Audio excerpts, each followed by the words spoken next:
This is the PilotFish eiConsole.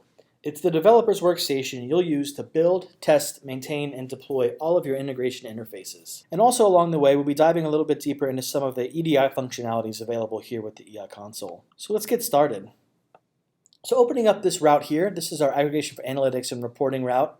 And here we see we've got several different data feeds, some HL7, some EDI, some FireJSON, but we'll be primarily dealing with our EDI feed. And so how this is assembled is we have our source systems on the left, so you can think of each row as a place we're getting data from. We have our target systems on the right. This is every place we're sending data to. And then no matter which system it comes from or the data format, it moves through the same assembly line process as it's ingested, transformed, routed, and finally sent to its final destination. So let's look a little bit closer at our EDI feed here. So we're starting out with an FTP listener to pick up that EDI from our provider. So here we've defined our host, port, credentials, how often we want to go look for files, and then that listener is ready to go. So next we'll move into our source transform stage, where we're taking that raw EDI and transforming it into XML. So with the PilotFish software, we use XML as the underlying data format for all of our different transformations. And it makes it very easy and extensible to be able to work with these across routes, across transforms, so that anywhere in the product, as long as you're familiar with XML, you can operate on the data.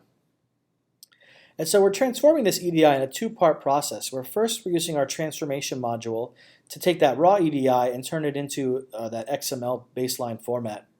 And so since we're dealing with X12 EDI here, we can add some additional context into that structure we're producing. So we can do things like add some human-readable friendly names, code definitions if desired, also some snip validation here right out of the box. And so the second half of that transformation process is a logical mapping. So this is an XML to XML mapping using our data map. So really quickly, this is our data mapper here. This is our 3-pane graphical drag and drop mapping tool.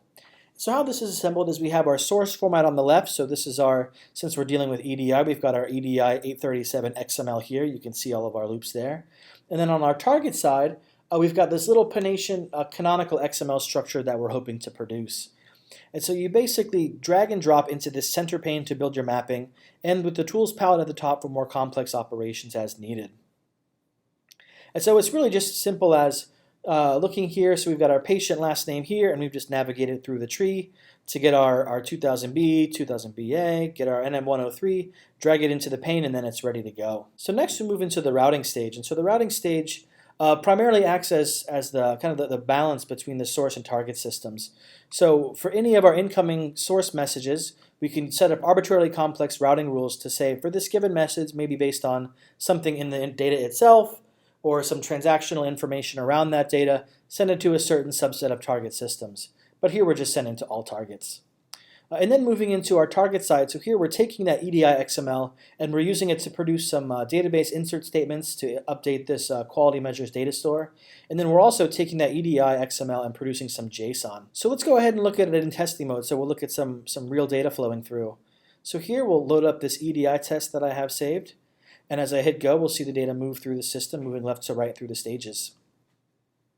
So here we can look at the output of each of the different stages in testing mode.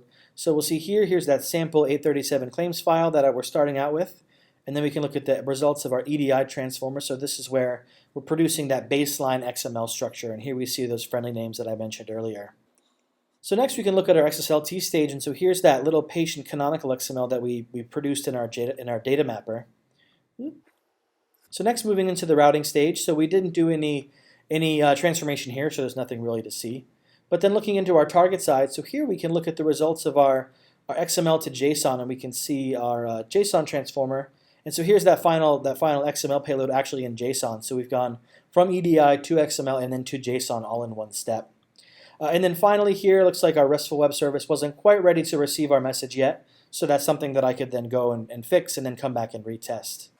And so it's really just that simple with the eiConsole. As you can see, in just a few easy steps, we were able to ingest some data, transform it to XML, and then transform it into both database statements and then also into some JSON, a different file format, and then send them both on to their final destination systems. Thanks for watching this video.